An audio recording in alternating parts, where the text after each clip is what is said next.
kabar Anda sekalian? Semoga dimanapun pemirsa, dimanapun berada, dalam keadaan sehat walafiat ya Bu. Amin ya robbal alamin. Nah, di sini bersama Poni Podcast Kartini. Nah, di sini kita akan membahas tema podcast kita kali ini, yaitu motivasi menjadi seorang guru. Nah, di sini sebelum kita memulai podcast, kita akan memperkenalkan terlebih dahulu. Nah, saya sebagai pembawa acara akan perkenalkan diri. Perkenalkan, nama saya Kartini Dwi Hasana. Saya asal dari Universitas Islam Negeri Maulana Malik Ibrahim. Saya merupakan mahasiswi semester 2 dari program studi pendidikan guru madrasah ibtidaiyah. Nah, sebelum bintang tamu spesial kita ini memperkenalkan diri, tak kenal maka tak sayang kan Bu? Nah, baik, di sini kita kedatangan bintang tamu spesial kita, ibu guru perempuan yang masih sangat muda, yang sangat bersinergi dan banyak motivasi yang beliau luangkan dalam lingkungan pendidikan. Baik Bu, silakan jenengan perkenalkan diri. Hai pemirsa, perkenalkan nama saya Rahma Asmani Tias. Saya mengajar di MI Mahadul Mutakin. Nah, di sini kan Bu, zaman sekarang ya banyak generasi milenial itu yang tidak suka dalam bergelut di dalam profesi guru ini kan, dikarenakan alasan yang utama kan guru ini kan dikenal bahwasannya gajinya itu tidak seberapa atau gajinya kecil, jadi yang membuat mereka itu alasan untuk menolak menjadi seorang guru. Nah, sekarang juga banyak generasi milenial itu merasa kalau menjadi guru itu pekerjaan yang sangat menyebalkan, atau kayak bahasa sekarang itu kan membosankan, membuat anak-anak itu sumpah. Nah, jadi di sini kita akan mengulas bersama nanti di dalam podcast Bu, nah tentang bagaimana kita itu bisa memotivasi agar orang itu bisa tertarik untuk menjadi seorang guru. Nah, kita lanjut ya pemirsa. Dari mana asal dan tempat tinggal Ibu sendiri? Saya berasal dari Randegan, Kaligoro, Sukoharjo, Mojokerto. Baik, dari rumah Ibu ke tempat Ibu ngajar itu jaraknya jauh nggak Bu dari tempat ngajar? Alhamdulillah jaraknya tidak cukup jauh dari rumah. Nah, sejak kapan Ibu ini menggeluti profesi menjadi seorang guru ini Bu? Alhamdulillah sejak tahun 2017 sampai sekarang 2024. Wah, pemirsa, lumayan lama ibunya mengajar, dari tahun 2017 sampai 2024 hingga sekarang ini. Nah, kan pastinya Ibu dalam menjadi seorang guru itu kan, apa Ibu itu sebelumnya memang punya cita-cita untuk menjadi guru sendiri?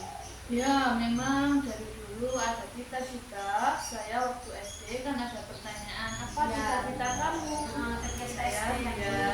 Saya menjawab cita-cita saya ingin menjadi guru. Termotivasi dari orang tua saya sendiri, terutama ayah saya dan guru saya dari TK sampai MA yang dulu ya. Nah, berarti pemirsa, Ibu ini termotivasi oleh bapaknya sendiri. Ya. Nah, kalau bapaknya itu mengajar di sekolah dasar, sedangkan Ibu ini pemirsa itu mengajar di madrasah ibtidaiyah. Di sini kan Bu, selama itu Ibu mengajar, nah apa sih yang menjadi landasan Ibu, yang mendasari Ibu itu ingin menjadi seorang guru? Saya ingin menjadi guru alasannya itu awalnya saya dulu dari TK sampai kelas 1 SD Ya. itu belum bisa membaca, dan baru bisa membaca itu waktu kelas 2 SD. Kemudian saya termotivasi bagaimana saya menyampaikan materi dan mengajar anak-anak supaya bisa membaca sebelum kelas 2 SD atau 1 SD sudah bisa membaca. Wah, berarti Ibu ini pemirsa termotivasi atau yang menjadi landasan Ibu ini untuk menjadi guru sampai saat ini yang pertama itu tadi pemirsa, dikarenakan ibunya dulu itu tidak bisa membaca sehingga ibunya termotivasi agar bisa menjadi seorang guru dan bisa menyampaikan atau mentransfer ilmunya kepada anak-anak. Nah, pertama ibu mengajar ibu, bagaimana perasaan ibu ketika pertama kali mengajar menjadi seorang guru? Pertama mengajar pasti awalnya grogi, Ya, grogi pasti. kemudian lama kelamaan terbiasa dan bisa menyampaikan materi anak-anak sudah terbiasa dan tidak grogi lagi, bisa saling berkesinambungan sama anak-anak. Terus dengan kontak sosial dengan gurunya itu bagaimana Bu pertama kali temu di sekolah itu? Alhamdulillah menyenangkan. Kemudian bisa meniru atau bisa kita belajar dari guru-guru senior bagaimana cara mengajar yang baik dan benar. Baik guys, ibu ini pertama kalinya menjadi guru itu grogi. Nah, selanjutnya itu apakah ada inovasi pembelajaran yang ibu lakukan saat ibu itu mengajar? Ada inovasi pembelajaran yang waktu mengajar itu lewat metode pembelajaran. Awalnya mengajar kan metode ceramah. Ya. Kemudian lama kelamaan beberapa tahun mempelajari yang lainnya, ada kegiatan workshop untuk KKG, kan itu untuk kinerja guru. Ya itu tadi. Jadi kita bisa belajar dari metode pembelajaran game atau mainan yang bisa ditampilkan lewat LCD itu tadi. Baik pemirsa, ibu ini sudah pernah melakukan inovasi pembelajaran dengan mengajak belajar sambil bermain gitu, bisa menarik perhatian dan tidak membuat siswa itu bosan ya. Tidak monoton. Nah, selanjutnya Bu, apakah ibu selama mengajar 7 tahun ini mengalami kesulitan? Pasti ada kesulitan dari menyampaikan materi hingga mendidik anak-anak. Menyampaikan materi, semua anak tidak semua itu bisa memahami materi apa yang kita sampaikan. Bagaimana cara kita bisa menyampaikan materi tersebut bisa sampai ke anak-anak itu dengan metode pelajaran yang asik dan mengesankan. Terus bagaimana Bu, ibu itu menghadapi anak-anak yang berbagai kriteria itu kan, bisa dikatakan ada yang suka nangis, ada yang cemberut, ada orang yang teriak, itu bagaimana Bu? Kita harus memotivasi anak tersebut. Bagaimana kenapa menangis, kita tanya kenapa cemberut, apa yang terjadi di rumah atau di sekolah gitu.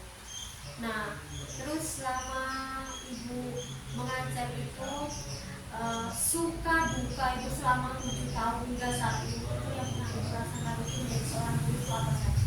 Suka duka saya menjadi guru dari 2017 sampai sekarang itu awalnya kan saya dulu mengajar maker itu, kemudian ditunjuk beberapa tahun hanya jadi guru 1 tahun, jalan 1 tahun itu ditunjuk menjadi wali kelas. Jadi itu awalnya bagaimana ini caranya guru pertama kali menjadi wali kelas. Pasti tentunya bingung ya, bagaimana ini awal masuk anak-anak menyampaikan materi gitu. Nah, terus selanjutnya Bu, apakah ada saran ibu untuk memotivasi generasi milenial saat ini itu agar termotivasi menjadi seorang guru? Ya, motivasinya saran saya guru itu tidak memandang gaji, guru tidak memandang gaji, kita ambil berkahnya, kita ambil hikmahnya.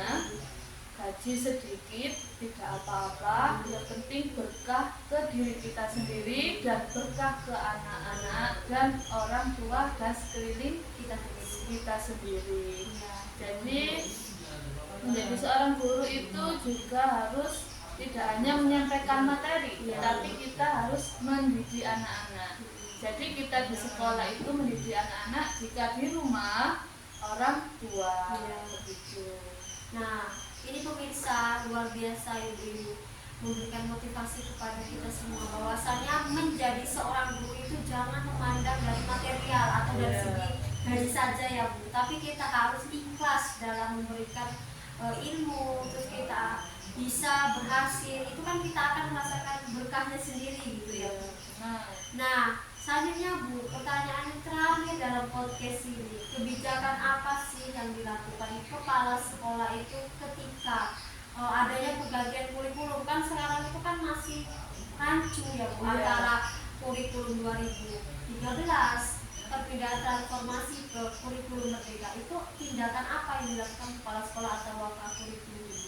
Ya, ini DNI kepala sekolah atau kepala madrasah mengiyakan pergantian kurikulum dari KTSP 2006 ke kurikulum K13. Kemudian ada kebijakan lagi, kurikulum K13 menjadi kurikulum merdeka. Nah, DNI saya yang memakai kurikulum K13 itu kelas 2, kelas 3, kelas 5, dan kelas 6. Dan yang kurikulum merdeka itu kelas 1 dan 4. Terus kebijakan apa lagi yang dilakukan melakukannya Kak? Itu kebijakan lagi dari itu tadi, itu ada kegiatan workshop Ya Bu. Ya, Itu workshop dilakukan semua guru atau guru mapel saja Bu? itu ada beberapa guru yang diwakilkan dan pastinya kepala madrasah wajib ikut ya Bu. Ya. Jadi ada setiap mau pembelajaran ajaran baru itu ada workshop implementasi kurikulum baik K13 maupun kurikulum merdeka. Setelah dapat workshop itu apa lagi tindakan diimplementasikan di sekolah atau di mana? Alhamdulillah tindakannya sangat berhasil di pihak sekolah. Ya, berarti pemirsa kebijakan yang dilakukan kepala sekolah atau wakil kurikulum ya, yang sudah dijelasin oleh bintang tamu spesial ini bahwasannya kepala sekolah itu menyetujui atas perubahan transformasi dari kurikulum 13 ke kurikulum merdeka. Setelah itu juga kepala sekolah itu menindaklanjuti dengan memerintahkan guru itu untuk mengikuti workshop ya Bu, yang diikuti oleh guru mapel dan beberapa guru yang terpilih. Yang diwajibkan itu juga kepala sekolah ya Bu. Nah, baik pemirsa, kita sudah di ujung podcast kita, pembahasan kita pada siang hari ini. Semoga apa yang telah kita sampaikan ya Bu hari ini pemirsa bisa mendapatkan ilmu yang bermanfaat. Kurang lebihnya kami undur diri. Wassalamualaikum warahmatullahi wabarakatuh. Salam warahmatullahi wabarakatuh. Baik pemirsa, silakan bergabung di Universitas Islam Negeri Maulana Malik Ibrahim. Bisa bergabung kepada kami agar Anda sekalian bisa menjadi guru yang profesionalisme. Terima kasih. Wassalamualaikum warahmatullahi wabarakatuh.